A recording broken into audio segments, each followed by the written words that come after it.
So what we're going to be looking at today is rounding decimals. And now rounding decimals is really very important because what happens is when you put numbers in your calculator, sometimes you come up with a calculator screen filled with numbers and decimals going everywhere.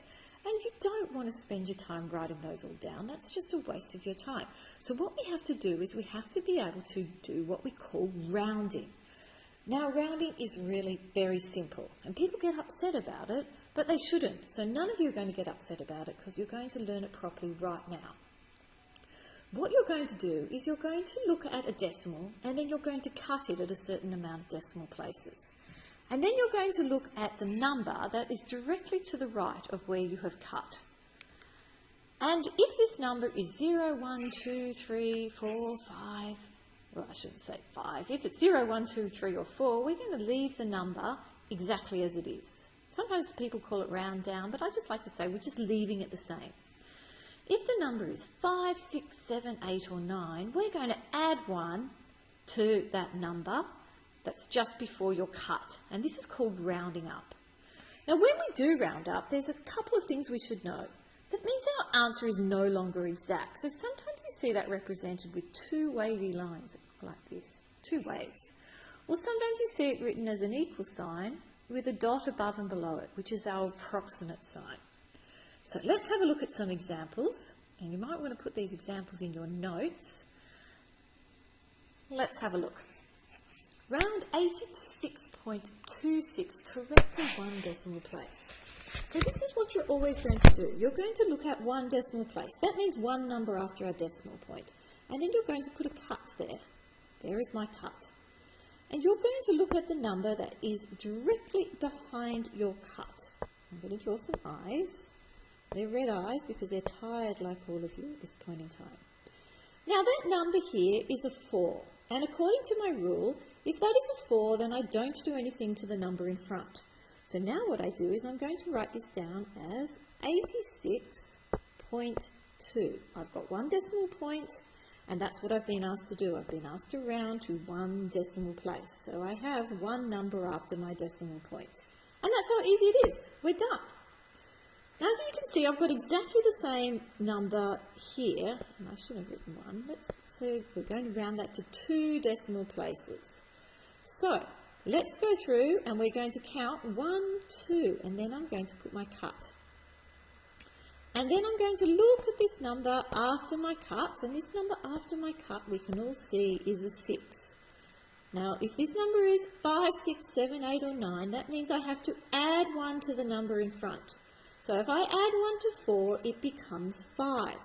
So now this is 86.25.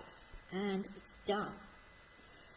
So let's have a look at the next one. Round each of the following to the specified number of decimal places. So here we're rounding this number to 3 decimal places. So I'm going to count 3 numbers after my decimal point. That's 3, 5, 7, and then I'm going to put my cut. So where am I looking? I'm looking straight beyond my cut at that 2. Now that 2 is less than 5, so that means I just write out the numbers up until that cut. So it's 15.357, and you can see I've answered the question. I wanted 3 decimal places, and I have 1, 2, 3 decimal places. Excellent.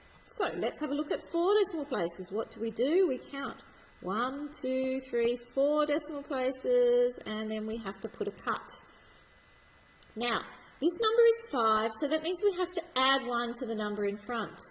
But if we add 1 to 9, it actually becomes 10. So I'm just going to put the 10 in the next column. And that 9 is going to become a 0. And this one, and add it to this one, it becomes 2. And then I've still got 6, 8, and I have 4. So this is a little bit tricky, and this would be worthwhile putting it in your notes and also putting it in your tricky column of something that's important to be able to do. Some of you might want to pause and rewind this video just to make sure that you know exactly what is going on.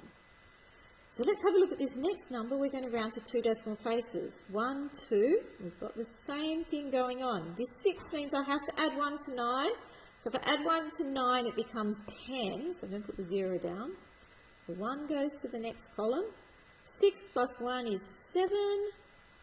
And then I'm going to put a decimal point, so 0.17. And we've got 2 decimal places. Even though this is a 0, we have to put it in to show that we understood that there are 2 decimal places. And the very last question is to write 3/7 as a decimal. So we should all get our calculators out, and we can go 3 either divided by 7 or 3/7.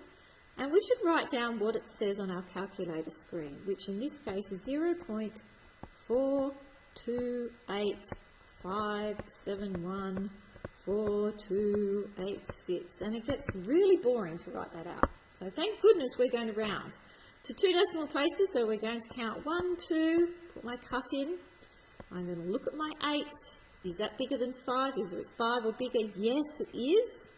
So now I'm going to write that as 0.4. Now the rule is if this is greater than or 5, greater than 5 or 5, we add 1. So we add 1 to 2, it becomes 3. And that's all there is. Stay tuned for a quick quiz, and once you've done the quiz, we're going to be working on exercise 4E on page 236. And I will be around to help you.